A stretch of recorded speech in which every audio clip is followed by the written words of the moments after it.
having done this world's first procedure. See, many times somebody comes with a heart issue, repeated issues or standard solutions on இருக்கும். But in the மாதிரி இவங்க 83-year-oldல இவ்வளவு complication இருக்கப்ப it has to be customized for the individual patient.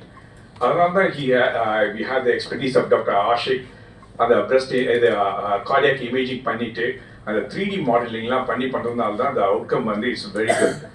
See, 83 years old already for the past 10 years ஏகப்பட்ட complications and diseases இருக்கப்ப many times இந்த மாதிரி ப்ரொசீஜருக்கு எதுக்கு நம்ம செலவு பண்ணோம் எதுக்கு பண்ணணும்னு இருக்கணும். But I really appreciate your relative for saying that she has to be independent even at the age of 83 அவங்க இண்டிபெண்டண்ட்டாக இருக்கணும் அப்படின்னு சொல்கிறப்போ நம்மளோட expertise available. And also doctor Anantharaman was saying the hybrid cath lab we have. Hybrid cath lab நம்ம install பண்ணப்போ காவேரி ஹாஸ்பிட்டலில் that was the first in Tamil Nadu.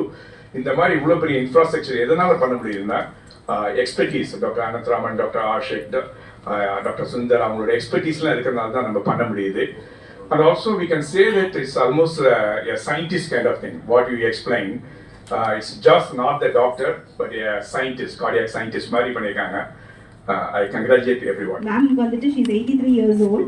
She's been in Kauvery as a she's been in with our care for the past 10 years. From the time we knew her, like from 73 years. So initially she had CA breast, but that was done outside. Adukapra she came for follow-up Ingada. Initially Dr. Jayaraman sir was her doctor, used to come with one problem. So adukapra she was detected with CA esophagus. Adukapra she got her treatment done here in Kauvery. She had radiotherapy. Adukapra when she came back she had spine TB. The following 2 years then even in COVID she was admitted because she had mucormycosis. So எது இல்லைன்னு அவங்க சொல்ல முடியாது. Everything she had a problem. And then finally she came இப்போ last breathlessness அப்படின்னா வீட்டில் அவங்களால ஒரு இடத்துக்கு கூட அவங்களால நகர முடியாது. Otherwise she is very alert. நல்லா பேசுவாங்க, நல்லா சாப்பிடுவாங்க. She didn't have any other problem. But ஆனால் அவங்களால எந்த வேலையும் செய்ய முடியல. But my cousin brother, he was very particular that Amma has to be independent. So he was also telling every week I can't come to the hospital Kavita. வருவாங்க, நல்லா ஆயிடுவாங்க, கூட்டிட்டு போவேன், திருப்பியும் வராங்க. So this is when Dr. Sundar sir பார்த்துட்டு he advised, he told that we can go for a sir சொன்ன மாதிரி procedure பண்ணிக்கலாம்ட்டு. But அவங்க initially I was thinking they won't go for it. So I thought 83 years perhaps அவர் யோசிப்பாரு நான் நினைச்சேன். But thanks to my family. நான் doctor Anantharaman, மூத்த இருதய நிபுணர், காவேரி மருத்துவமனை, ஆழ்வார்பேட். டாக்டர் அருண்குமார் சார், மூத்த அறுவை சிகிச்சை, இருதய அறுவை சிகிச்சை நிபுணர். Doctor Ashiq, radiologist. And doctor Mahesh sir, medical director. And doctor Kamal and mister INR, அவங்க கேத்லாப் ப்ளஸ் மை அசோசியேட். இன்றைக்கி we are going to talk about ஸ்பெசிஃபிக்காக ஒரு ப்ரொசீஜர். என்ன அப்படின்னு சொன்னாக்கா, ஹார்ட்டை பொறுத்த மட்டும் 4 வால்வ் இருக்கும். மைட்ரல் வால்வ்ன்றது மேலே லெஃப்ட் சைடில் லெஃப்ட் ஏடிஎம்லேருந்து லெஃப்ட் வென்ட்ரிலுக்கு பிளட் கொண்டு போகிறது. அயோட்டிக் வால்வ், அப்புறம் ரைட் சைடில் ட்ரைகஸ்பிட் அண்ட் பல்மினரி. இந்த அயோட்டிக் வால்வ் சுருக்கம் வர்றது நிறையா வயசானவங்களுக்கு. அது இப்போது ஸ்டாண்டர்ட் ப்ரொசீஜர் ஆகிடுச்சு. சர்ஜரி இல்லாமல் transcatheter aortic valve replacement standard procedure பண்ணிட்டா 48 ஹவர்ஸில் டிஸ்சார்ஜ் பண்ணிக்கலாம். But mitral valve, native mitral valve என்னும்போது இந்த மைட்ரல் வால்வ் சுற்றி ஒரு ஃபைப்ரஸ் இது இருக்கும், நல்லா டஃப்பாக இருக்கிறதுக்கு. ஏன்னா ப்ரெஷர் டிஃப்ரென்ஸ் அதிகம் லெஃப்ட் வென்ட்ரிக்கிளுக்கும் லெஃப்ட் ஏட்ரிக்கும் நடுவில். பட் சில பேருக்கு அந்த ஃபைப்ரஸ் இது கால்சியம் ஆகிடும். கால்சியம் ஆகிட்டால் அதுக்கு பேர் மைட்ரல் ஆனுலார் கால்சியம்னு சொல்கிறது. இந்த மைட்ரல் ஆனுலார் கால்சியம் வரக்குள்ளே சில பேருக்கு சுருக்கம் வரும் வால்வில், சில பேருக்கு வால்வில் லீக் வரும். இந்த பேஷண்ட்டுக்கு ரெண்டுமே இருந்தது, சுருக்கம் அதிகமாக இருந்தது, லீக்கும் இருந்தது. அப்படி இருக்கும்போது இந்த டிரான்ஸ்கேத்தீட்டர் வால்வ் அதில் கொண்டு போய் பொருத்துறது கொஞ்சம் கஷ்டம். ஏன்னா ஒன்று அங்கே ஆங்கரிங் அங்கேயே பொருந்தணும், ரெண்டாவது வால்வை சுற்றி லீக் வரக்கூடாது. மைட்ரல் வால்வ் எலிப்டிக்கல் ஸ்ட்ரக்சர், நம்ம போடுற valve circular structure. Third thing இந்த மைட்ரல் வால்வும் பிளட் வெளியில் போகிறது, லெஃப்ட் வென்ட்ரிக்கல் அவுட்ஃப்ளோ ட்ராக்ட்னு சொல்கிறது, அதுவும் ரொம்ப க்ளோஸ்லி அசோசியேட்டட். இந்த வால்வ் ரொம்ப டீப்பாக போச்சுன்னா அதை அப்ஸ்ட்ரக்ட் பண்ணும், ரொம்ப மேலே வந்துச்சுன்னா அந்த வால்வ் வழியாக லீக் வரும். ஸோ இதுக்கு surgery mitral annular calcium surgery risk அதிகம். அதுவும் ஹெவி கால்சியம் இருக்கும்போது இந்த கால்சியம் ஃபுல்லாக எடுத்துகிட்டு சர்ஜரி பண்ணணும். இந்த கால்சியம் ரிமூவ் பண்ணுற மெக்கானிசமே வந்து பாடியில் ஒரு சிஸ்டமிக் இன்ஃப்ளமேஷன் க்ரியேட் பண்ணும். அதுவே வந்து பேஷண்ட்டுக்கு நல்லதில்லை. ஏன்னா மார்ட்டாலிட்டி ரேட் அப் டு 30% வரைக்கும் இருக்குது 1 monthல. டிரான்ஸ்கேத்தீட்டர் வேல்வ் அசச் நார்மலாக போடுறது கஷ்டம். ஸோ ப்ரொசீஜர் இப்போ இது வரைக்கும் டெவலப் பண்ணது வந்து அதே டிரான்ஸ்கேத்தீட்டர் வேல்வை ஹார்ட் ஓப்பன் பண்ணி மேலே லெஃப்ட் ரைட்டில் வந்து டைரக்ட் விஷுவலைசேஷனில் இம்ப்ளான்ட் பண்ணுறது தான் so far technique has been used. ரெண்டாவது அந்த வால்வை சுற்றி ஃபெல்ட்டுன்னு சொல்கிறது, அதை ஸ்டிச் பண்ணி அந்த சர்க்குலர் இதை எக்ஸ்பேண்ட் பண்ணும்போது மீதி இருக்கிற கேப்பை அந்த ஃபெல்ட் ஃபில் பண்ணிடும். பட் சில பேருக்கு அந்த ஹார்ட்டை ஓப்பன் பண்ணுறதே கஷ்டம். ஸோ இந்த பேஷண்ட் 83 வயசு 2 தடவை ரேடியோதெரப்பி பண்ணியிருக்கு. ஒன்று வந்து இதுக்கு முன்னாடி சிஏ பிரஸ்ட் கார்சினோமா இருந்து சர்ஜரி பண்ணி ரேடியோதெரப்பி. ரெண்டாவது ஃபுட் பைப் சிஏ ஈசோஃபேகஸ்ன்னு சொல்கிறது, அதுக்கு ரேடியோதெரப்பி கொடுத்துருக்கு. அது ஒரு தடவை ரேடியோதெரப்பி கொடுக்கும்போது உள்ளே இருக்கிற டிஷ்யூலாம் ஒட்டிக்கும். அப்போது சர்ஜரி பண்ண முடியாது, நார்மல் சர்ஜரியும் பண்ண முடியாது, மினிமல் இன்வேசிவ் சர்ஜரியும் பண்ண முடியாது. ஸோ இவங்களுக்கு அடிக்கடி ரெக்கரண்ட் ஹாஸ்பிட்டல் அட்மிஷன், மாதம் 2-3 தடவை அட்மிஷன் இருந்தது. இது போக மற்ற ப்ராப்ளம்ஸும் இருந்தது. ஸ்லீப் ஆப்னியான்னு சொல்லிட்டு அதுக்கு நைட்டில் மெஷின் வைக்கிறது, ப்ளஸ் டிபி இருந்தது 6 months பேக். அப்போது ட்ரீட்மெண்ட் ஆப்ஷனே இல்லாமல் இருந்தாங்க, சர்ஜரியும் இல்லை. ஷி வாஸ் சஃபரிங், தூங்கவும் முடியாது, உட்காந்துட்டே தூங்குறது, கால் வீக்கம், மூச்சு வாங்குறது, இதே மாதிரி இருந்தது மாற்றி மாற்றி.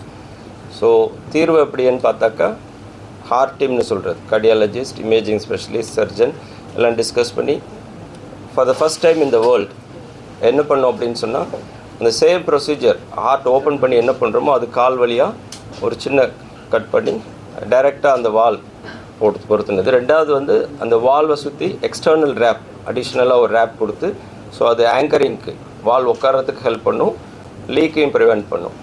ஸோ அது பண்ணதுக்கப்புறம் அது கொண்டு போயிட்டு அந்த பலூன் வச்சு வால் ஓப்பன் பண்ணிவிட்டு, டெக்னாலஜி வந்து 3D echo and CT scan அதை யூஸ் பண்ணி அது ரெண்டுமே கேத்லாப்பில் வந்து பார்த்து வால்வ் சரியாக பொருந்தினதுக்கப்புறம் அதை எடுத்தது. தேர்ட் மேஜர் ப்ராப்ளம், இந்த வால் பொருத்தும் போது மூமெண்ட் ஒரு சைடு இல்லை ஒரு சைடு இருக்கக்கூடாது, ஸ்ட்ரைட்டாக இருக்கணும். அதுக்கு அயோட்டிக் வேல்வில் ஒரு பலூன் வச்சு இன்ஃப்ளேட் பண்ணி கிஸ்ஸிங் பலூன்னு சொல்கிறது, இங்கே ஒரு பலூன் இங்கே ஒரு பலூன், அப்போது orientation will be direct. So this is the first time in the world it's been done. கால் வழியா transcatheter, transeptal, mitral, valve in back.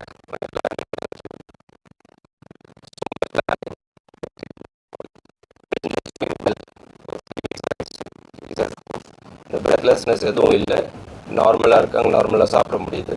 Mobilisation கொஞ்சம் கொஞ்சமாக பண்ணுறாங்க. ஏன்னா அந்த டிபி ஸ்பைன் இருந்ததுனால ரொம்ப நாள் பெட்டில் இருந்தாங்க, இப்போது கொஞ்சம் எந்திரிச்சு நிற்கிறது நடக்கிறது ஆரம்பிச்சிருக்காங்க. ஒரு பிரெத்லெஸ்னஸ் கம்ப்ளீட்டாக இல்லை.